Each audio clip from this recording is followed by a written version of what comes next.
Hello, अस्सलाम वालेकुम रहमतुल्लाहि वबरकातुहू। जी, कैसे हैं आप? अल्लाह का शुक्र। क्या नाम है आपका? मेरा नाम मोहम्मद शाकिर है। शाकिर भाई, क्या पूछेंगे मौलाना साहब से? मौलाना साहब से मैं एक बात ये पूछना चाहता हूँ कि अगर बैंक में पैसे हैं, उसका इंटरेस्ट आता है, उसको इस्तेमाल तो नहीं कर सकते, लेकिन क्या अगर हमारा कोई रिलेटिव है, अगर कोई घर बनवा रहा है, जो बहुत गरीब है, मतलब गवर्नमेंट की हेल्प से घर बनवा रहे हैं, उनका कुछ खर्चा हो गया है, तो क्या हम उनकी मदद उस पैसे से कर सकते हैं जिस इंडिया में? बस नहीं, समझ गया। ठीक है, अभी मौलाना साहब से इसके जवाब ले लेते हैं, ठीक है?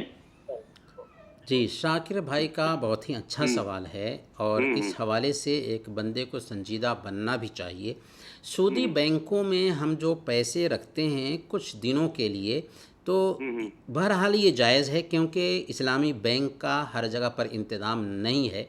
तो सूदी बैंकों में हिफाजत के लिए पैसे रखे जा सकते हैं, लेकिन आप इसलिए रखें कि चंद दिनों तक रखें ताकि उसके बाद उस पैसे का कोई बेहतर मसरफ़ देखा जा सके।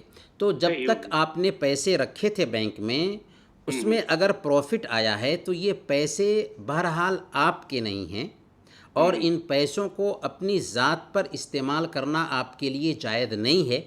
अलबत्ता इसी रकम को अगर निकाल करके किसी दूसरे मिस्कीन को दे देते हैं और वो अपनी ज़ात पर इस्तेमाल कर लेता है, जैसा कि आपने कहा कि गरीब है, वो घर बना रहा है, अगर उसको ये रकम दे देते हैं और अपने घर में लगा लेता है तो कोई हर्ज की बात नहीं है।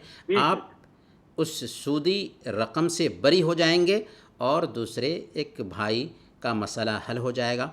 कोई हर्ज की बात नहीं है, ऐसा कर सकते हैं आप और करना भी चाहिए। बहुत शुक्रिया।